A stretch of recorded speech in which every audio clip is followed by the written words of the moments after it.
दोस्तों, आपने डिज्नी की फिल्म द लायन गार्ड में देखा होगा कि किस तरह से स्कार नामक शेर सिम्बा शावक को हाथियों के कब्रिस्तान के बारे में बताता है और हाथियों के कब्रिस्तान को देख सकने की जिज्ञासा से भरा सिम्बा स्कार के बताए ठिकाने पर पहुंचकर बड़ी मुसीबत में फंस जाता है।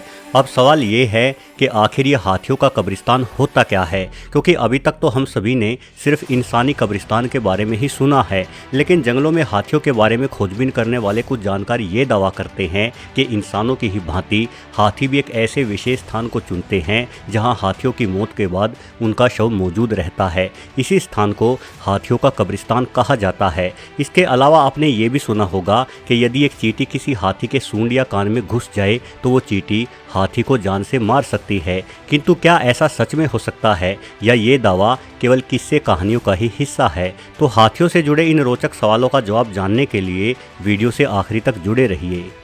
दोस्तों, ये माना जाता है कि हाथियों की याददाश्त बहुत तेज होती है। ऐसा देखा गया है कि यदि कोई इंसान हाथी के साथ थोड़ा समय भी गुजार लेता है तो हाथी मरते दम तक उस इंसान के चेहरे को याद रखते हैं।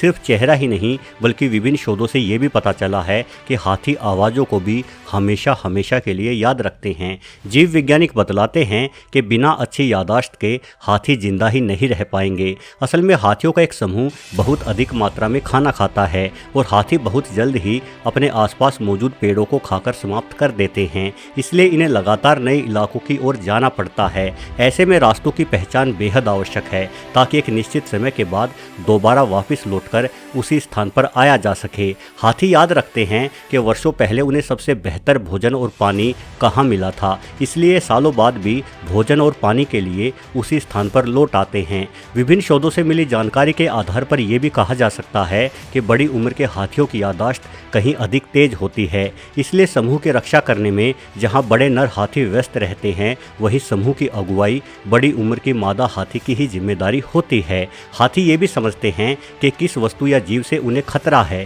केन्या में हुए एक शोध में जब वैज्ञानिकों ने शिकारियों की हैट और कपड़े हाथियों के रहने के स्थान पर डाले तो हाथी उन कपड़ों को सूंघते ही उस स्थान को छोड़कर चले गए। यानी ये हाथी जानते थे कि इस तरह के कपड़े पहनने वाले इंसान उन्हें बंदूकों से मारते हैं। खतरों के प्रति ये सजगता ही हाथियों के लंबे जीवन का सबसे बड़ा राज है। आमतौर पर जंगल में बहुत कम जीव ऐसे होते हैं जो बुढ़ापे की वजह से मरते हैं। 90% मौकों पर शेर जैसा कुशल शिकारी भी आपसी लड़ाइयों के कारण जख्मी होकर जवानी में ही परलोक सिधार जाता है, किंतु हाथियों के मामले में ऐसा नहीं है। जंगल में अधिकतर हाथी आसानी से 50 वर्ष की आयु को पार कर लेते हैं। हाथी तेज याददाश्त रखने के अतिरिक्त बेहद जल्दी नई चीज़ों को भी सीखते हैं और अपने द्वारा सीखे गए अनुभव को एक पीढ़ी से दूसरी पीढ़ी में भी बांटते हैं। उदाहरण के लिए अक्सर कम उम्र के हाथी भी जहरीले सांपों को देखकर पीछे हट जाते हैं, फिर भले ही उन छोटे हाथियों ने जीवन में पहली बार सांप को देखा हो। इन छोटे हाथियों को अपने झुंड के बड़े सदस्यों से ही पता चल जाता है कि सांप के हमले में जान जाने का खतरा होता है। हाथी चींटियों से भी सावधान रहते हैं। एक शोध के मुताबिक अफ्रीका में बबूल और कीकर के पेड़ों पर रह रही चींटियां ही हाथियों से इन पेड़ों को बचाती आई है। बबूल जैसे पेड़ों पर बड़े आकार की चींटियां रहती है, इसलिए हाथी इन पेड़ों से दूर रहते हैं। ठीक इसी प्रकार से हाथी उन पेड़ों को भी नष्ट नहीं करते जिन पेड़ों पर मधुमक्खियों का छत्ता हो। हालांकि हाथी की त्वचा बेहद ही मोटी और मजबूत रहती है, इसलिए इनकी कठोर त्वचा पर मधुमक्खी या चींटियों के डंक का कोई विशेष प्रभाव नहीं पड़ता। लेकिन इस भारी और मजबूत जीव के भी कुछ अंग काफी कोमल होते हैं। हाथियों की आंख और सूंड के अंदर यदि कोई मधुमक्खी काट ले तो हाथी को भी उतना ही दर्द होगा जितना कि किसी इंसान को होता है। लेकिन क्या कोई चींटी हाथी के सूंड में घुसकर हाथी को मार भी सकती है? जानकार बतलाते हैं कि व्यवहारिक रूप से ऐसा होना संभव नहीं है। हालांकि बहुत अधिक मात्रा में चींटियां हाथी के सूंड, कान या मुंह में घुसकर हाथी के अंदरूनी अंगों को जख्मी कर दे तो हाथी की मौत भी हो सकती है। ठीक ऐसा ही यदि किसी इंसान के साथ हो तो उसकी मौत भी हो जाएगी, क्योंकि कोई भी कीट या कीड़ा यदि भारी संख्या में हो तो बड़े से बड़े जीव को गंभीर और जानलेवा जख्म दे सकता है। जैसे कि इस वीडियो में देखिए, यहाँ इस बेचारे हाथी के सूंड के ऊपरी हिस्से में एक जानलेवा जख्म दिखाई पड़ रहा है। ये घाव इतना गहरा है कि हाथी द्वारा पीने के लिए अपनी सूंड में लिया गया पानी भी इस घाव से रिश्ता हुआ बाहर छलक जाता है। दरअसल इस हाथी की लड़ाई अपने एक अन्य साथी से हो गई थी और अपने साथी के दांतों से ही इस हाथी को एक मामूली सी खरोंच लग गई थी, किंतु कुछ दिनों पश्चात इस खरोंच में मक्खियों ने अपने अंडे दिए और उन अंडों से बाहर आए मक्खियों के लार्वा ने खरोंच को गहरे घाव में बदल दिया। इस हाथी के साथ बाद में क्या हुआ इस बारे में कोई जानकारी नहीं है, किंतु शायद ये कुछ सप्ताह तक ही जीवित रह पाया होगा।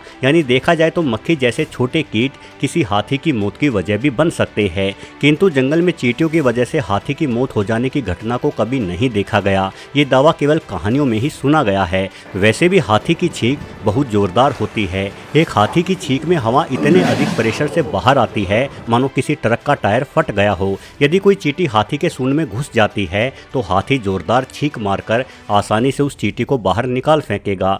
दोस्तों, हाथियों के बारे में ये भी दावा किया जाता है कि हाथियों का जंगल में अपना ही एक कब्रिस्तान भी होता है। हालांकि इस दावे को साबित करने के लिए कोई मजबूत तर्क नहीं है, किंतु ये भी सच है कि अक्सर जंगल में अनेकों मृत हाथियों की हड्डियां एक ही स्थान पर मिलती है और ऐसे ही स्थान को हाथियों का कब्रिस्तान कहा जाता है।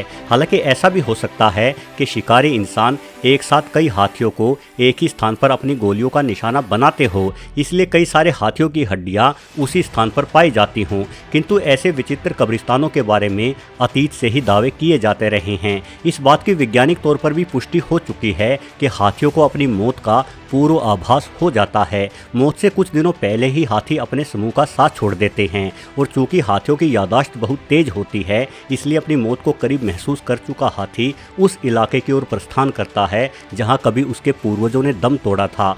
हाथियों के बारे में जीवन भर जानकारी बटोरने वाली जीव वैज्ञानिक सीथिया मोस अपनी किताब में लिखती है कि उन्होंने अनेकों बार बुजुर्ग हाथियों को उन स्थानों पर लौटते हुए देखा है जहां उस बुजुर्ग हो चुके हाथी के माता पिता की हड्डियां पड़ी होती हैं।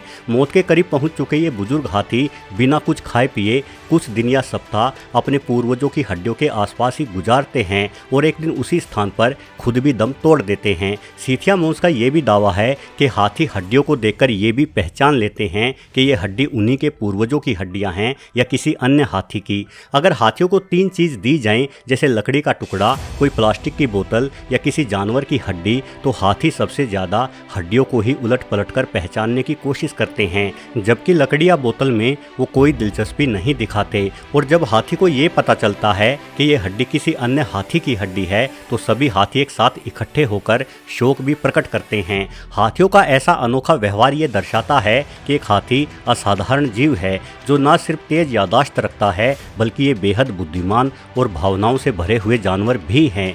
दोस्तों, हाथी की दिमागी संरचना और जटिलता काफ़ी हद तक इंसानी मस्तिष्क के ही समान होती है और कई मामलों में हाथियों का व्यवहार भी इंसानों जैसा ही दिखाई पड़ता है। उदाहरण के लिए जिस तरह से छोटे बच्चे अपना अंगूठा चूसते हैं, ठीक उसी तरह से नन्हे हाथी भी अक्सर अपना सूंड चूसते हुए दिख जाते हैं और जिस तरह से इंसान हाथ मिलाकर एक दूसरे का अभिवादन करते हैं, ठीक उसी प्रकार से हाथी भी अपने अन्य साथियों के साथ सूंड मिलाकर एक दूसरे का स्वागत करते हैं और इंसानों की ही भांति हाथी एक दूसरे के साथ मिलजुल कर खेलना भी पसंद करते हैं। हाथियों के इन्हीं अनोखे व्यवहारों के कारण इनकी गिनती धरती के सबसे समझदार जीव के रूप में की जाती है। वीडियो देखने के लिए आपका बहुत बहुत धन्यवाद।